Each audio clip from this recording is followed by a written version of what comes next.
Hi friends, Elisa Keaton with Revelation Wellness. I today am going to be showing you how to use these rollers. So if you have a foam roller or this type of roller, the reason I'm doing this video is primarily for our rim-to-rim hikers, our hikers that are going to be doing the Grand Canyon in one day. Most people, and what happens when you know you've got a big goal like that, like for some of you that it's weight loss or whatever, you got a goal, we tend to go out too hard, too fast, too soon, and our bodies just can't recuperate fast enough. So we need to do something to aid the process that we can. Two things that we can do is, well, three things. Eat well. What we eat clearly goes into fuel our bodies. Drink, be hydrated. I can't stress that one enough. Hydration, especially for those of us who live in Arizona. And then sleep. Sleep is crucial. At night we secrete our human growth hormone, which does help us in repairing torn down muscle tissue. And everything that we do every day, we kind of break down to build back up during our sleep. So what these types of rollers do is it's myofascial release. In other words, you've got this you've got like a body stocking on you, this fascia that kind of goes on top of the muscle, and it needs some heat, it needs blood flow to keep it really pliable. If you don't do that, so even though flexibility training can help, it will start to, if you're dehydrated and not mobile, then it starts to actually create a thicker amount of tissue around our muscles, and so everything feels tight, starts to change our function, starts to change how we hold our bodies. It starts to affect this kind of fluidity that we naturally have been given in our design. Our body should have mobility. Our body, all of us have some sort of dysfunction, but if we can pay attention to that dysfunction, give it some therapy, give it some stimulation, hydrate it, care, and just pay attention to these cues our body gives us, then we can prevent chronic injury. We can prevent ourselves. That's what happens for rim-to-rim people. You go too hard, too fast, and we see IT bands get blown out, and ACLs being hurt, and meniscus is being torn. And not to say that this is going to be the be-all, end-all, but if you're doing it, it's going to feel better. You're going to sleep better, you recuperate better, you'll feel more apt and ready for the next day. So the rollers, this is a TP roller. Dude's brilliant that created this line, and he has a great story behind it himself, but I like these rollers, although these are pretty tough. Go figure. Me being tough, who knows? There are more less dense ones. They give you some give, and so those foam rollers, they just be white, and those be a little softer to roll on, so you'll get a little less like feeling like you're rolling on a board. These are pretty tough, but it's soft to some extent, and to me these are durable. The softer ones do wear out, and I just went through them so fast that I just kind of went to this. So this is the long one. They have a shorter one too. I just want to show you, first of all, take your shoes off. This is not going to be a workout in the sense of this is going to be good. I hope you're already hydrated and you're not needing to do that, but if you are, then you're going to do it after. All right, so you're gonna come down onto your mat. First thing you're gonna do, I just want you to sit on the roller and just gently kind of up and down your gluteus maximus. Oh, you're probably gonna find some what feels like golf balls in there, and you're just gonna roll over them. As you find a sticky spot in your foam rolling, then you want to breathe. What we generally tend to do is we find a hot spot and we just kind of roll over it. And if you're really, really wanting some release, then you can move opposite the line of muscle. So right now, for me to go side to side on my glutes is more intense, and I'm probably gonna find more ouch areas than I would just going forward and back, because I wanna move against the line of my muscle fiber, which you can just trust me to know that. So to go side to side, you're probably gonna find a little more tight spots. So after you've done a few minutes here, you always wanna breathe big.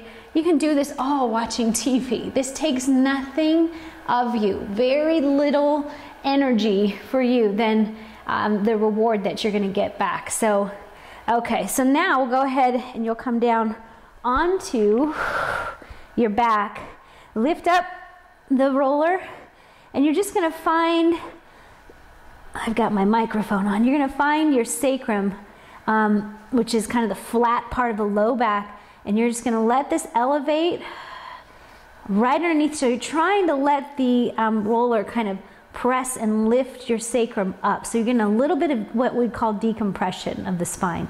It's great to also do a little inversion moment where you can kind of flex, stretch your hamstrings some, maybe bend your knees and open up your glutes a little bit. But that's a nice little kind of starter just to release the sacrum and get some low back length, because as our hips get tighter, oh, it starts to pull on the low back. And now I'm just starting to rock it side to side. Same thing, just kind of finding maybe a spot somewhere off to the abductors. I'm holding the roller so it doesn't roll away from me right now. Good. Now let's go ahead and gently come on up. We're going to start on our quads. So, flip yourself over. I'm going to put most of my weight, both equally, onto the roller and just begin to move up and down my thighs just a little bit. Can use my hands, and slow as you go. All right, and what happens here is generally more down towards the knees, your vastus medialis, lateralis, a little bit. Ooh, those feel really tight and uncomfortable.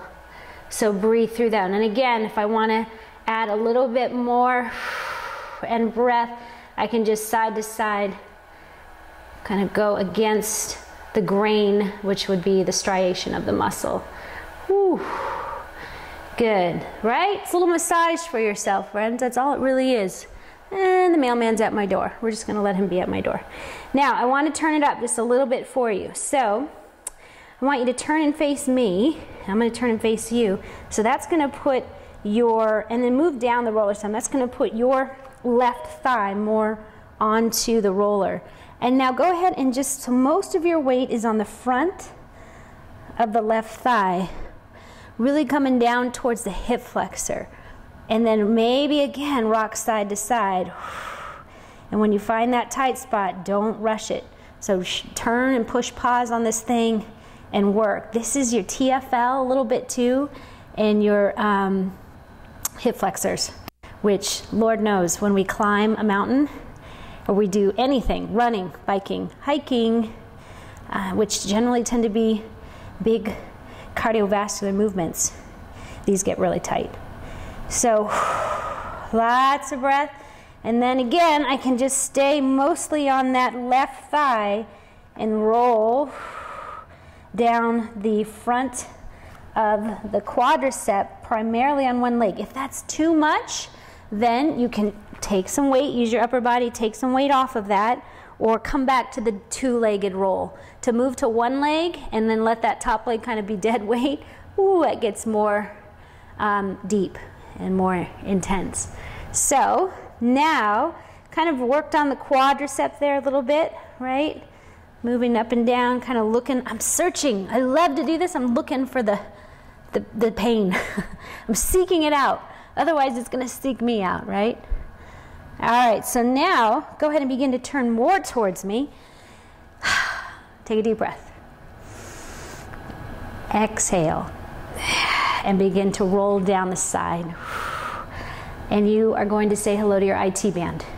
Now, if it's too painful, you're already like, oh my gosh, you take that top leg and use it and lift some weight off of your body.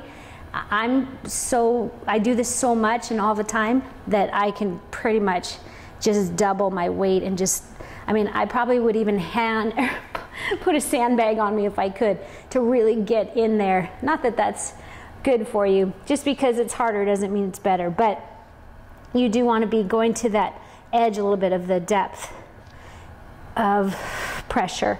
And then just roll. Slow. Notice I'm not going up and down really fast. I'm just trying to find, seeking out those spots. Now I'm starting to kind of roll a little bit forward and back so that I can go against the striation of the muscle and find those hidden little tight spots of fascia.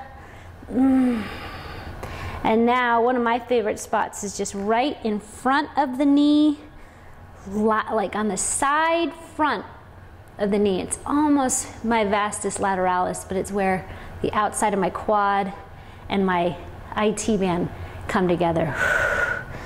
Good. Another nice kind of fun exercise I like to do is just flex and extend my knee and roll at the same time. You'll find things there that you didn't know you had. You should, anyone sweating? I know some of you are. I promise you though, if you keep doing this, you can do this every day. This is something that it's kind of like sleeping. You need it. It's not going to hurt to give your body some release and some downtime. So the payoff will be great. Good. I'm going to turn just so I can keep facing you. We'll go to that other side. Same thing. I'm just going to go for the front of the thigh, the right thigh mostly, and just find that quadricep, working primarily that leg. If it's too much, square your weight.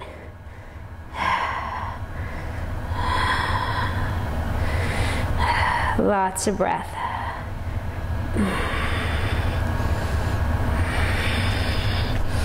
Sometimes I find the only downside of this is your wrist, because you're putting like a lot of weight on your wrists. So you can move down to your forearms too, if that feels better for you. Mostly working the front of the thigh here. Mostly looking and checking out those hot spots.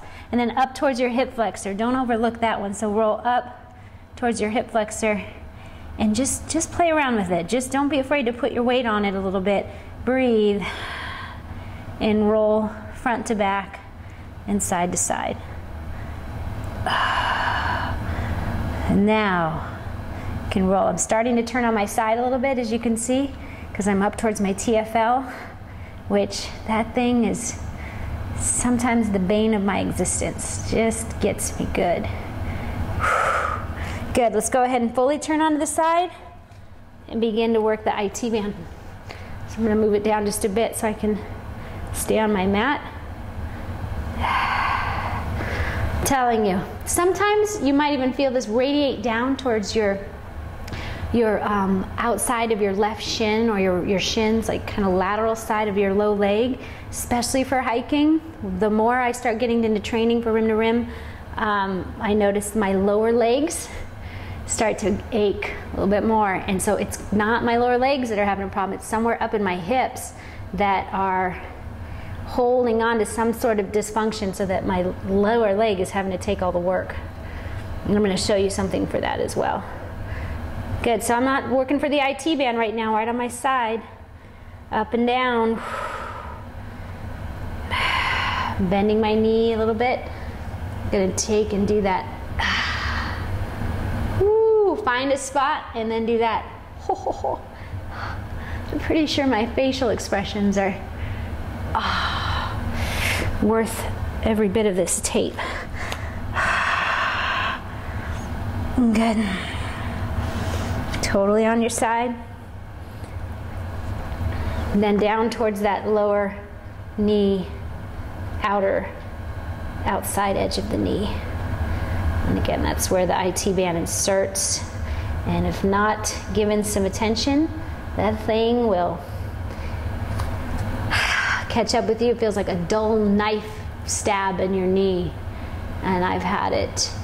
Used to have really bad chronic IT band until I started rolling, and now I'm, by God's grace and knowledge that we're learning about our bodies and how to care for them, I am A-okay. Good.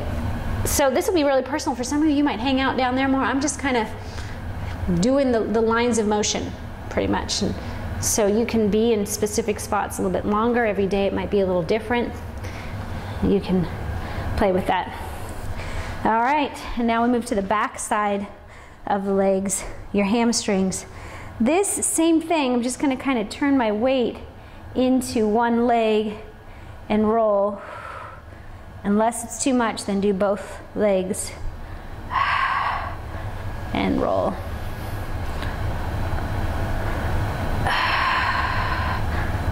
Good. Do the flexibility video. We have one on the channel. Probably going to cut another one here in a little bit. And with the rolling, flexibility and rolling. be in tip-top shape. Good, just doing the hamstrings, just searching around, rolling, searching. Putting maybe a little weight onto one side more than the other. That's up to you. Good. Calves. This one, these rollers, they make them for other smaller, there's a specific one that can be just for calves. I kind of find this does the gig. Right now I'm right behind the knee where the calf meets the back of the knee. And just being there for me is a hot spot. And again, I'm just finding it, going side to side. And now as I start to move away from my knee, I gotta notice I'm kind of lifting my bottom up off the floor so that I can get a little more pressure onto my calf. And I'm just going side to side big time here.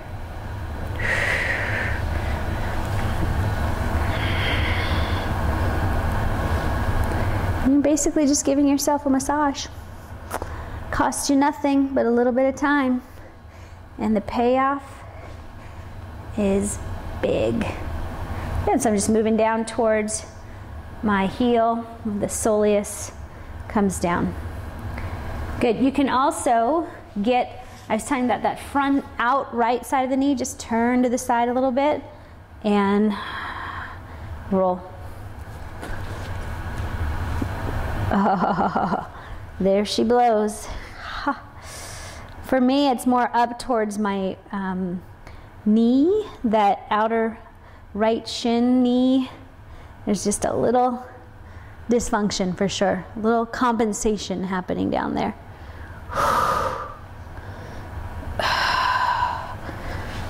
And go to the other side. So take some time, and once you know this, watch TV and do this. Sit in a quiet room with your thoughts. Pray.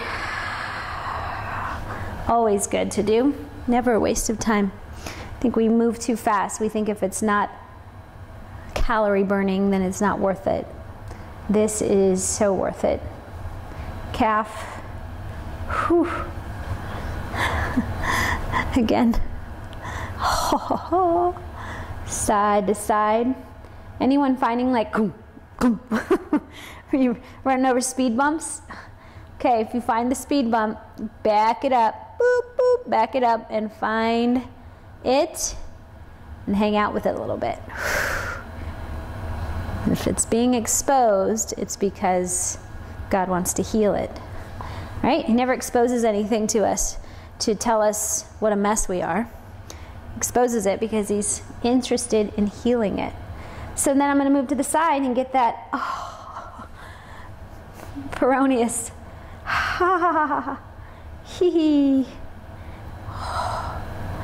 Okay, I confess, I haven't done this one in like a week, and I've been hiking, so I can feel it. Woo. Lower leg injuries.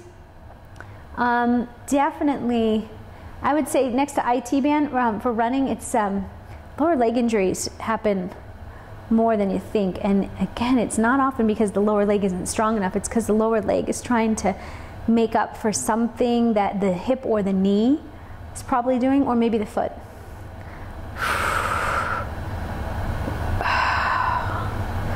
All right. Oh, how great is that? How great. Do this at night before you go to bed. You will sleep hard. I have found if I do this right before I go into bed, just take some time. Honestly, I put my Bible down in front of me, do a little meditation time, and, just quiet, think, and roll. I go to bed like a baby.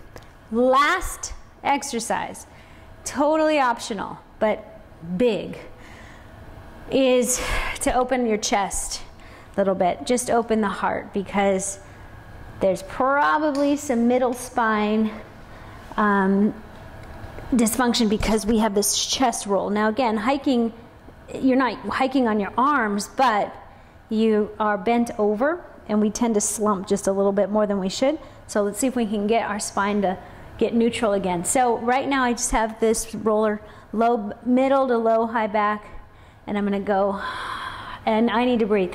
I want, again, if I want to put my weight into the roller, just let it go. If it's too much, then press yourself, use your lower legs to kind of help yourself, and then begin to, now if you want more, you let it go over you. And then I want you to lay here and tell me this doesn't feel amazing. If it's too much on your back, then bring the roller higher. Or lift your head up and get your TVA, your transverse abdominal. Draw that navel in, take some pressure off the spine. And eventually roll it down towards your head, resting your neck on it. And again, side to side.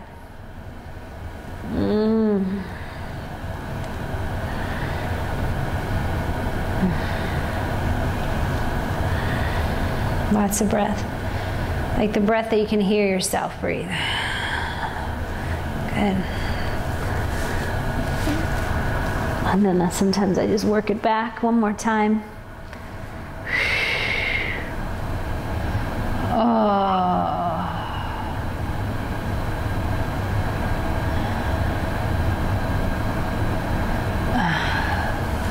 Gently come on up. Now this last part I just thought that I don't have a tennis ball for, but if we're gonna open up like that so much, it's really good if we can get into our chest muscle. So if you have a tennis ball, you would take that tennis ball and just press and roll right into your pectoralis minor. Your major is the big one, but your minor is like right here, and that pulls and draws this kind of rounded shoulder, kyphotic curve going on. And when if we hike, bike, run, whatever we do with an excessive kyphotic curve, the low back is just going to have to compensate, and then my hips have to compensate, and my knees, everything. It's so cool how God's created our body. If one thing is weak, we got to find our weakness and then work that out. Otherwise, we'll just try and modify and manage the pain or the dysfunction, and eventually it'll catch up with us. The creator of this trigger point therapy, all these rollers and such, he says that what you tolerate, you accept. And so we tend to tolerate, well, this is just how I walk, and it's okay, I'm feeling good today, I'll get a massage and go once a week. But when you can every day just allow yourself some kind of therapy time, big. So we take that ball and you would just press and roll into it. You could lay down on the ball with your stomach down and press, but it will make you kind of jump out of your skin a little bit, but it's good. So when you find those places where it just, it's pain, but tolerate. If you can breathe through it, it's okay. If you can't breathe through it too much, back off a little bit, because we tend to think that harder is better, and better is better, correct? Okay, that's it. You could lay in any of those for a while. Every day, you can do those every day. Your body is not going to get worn out from getting a nice decompression. Drink plenty of water. Rim to rimmers, I'm talking to you now. You can do this all day long. You can do this all day long. If you're dehydrated, your body's like shrink wrap. It just tightens right back up again. Everything you just elongated and gave blood flow to, because that's really what this does. It just creates blood flow and heat. Then it's all for nothing. So lots of water. All right, friends, thank you so much. I hope you enjoyed it, and I can't wait to hear how it helps you. See you in the canyon. Peace.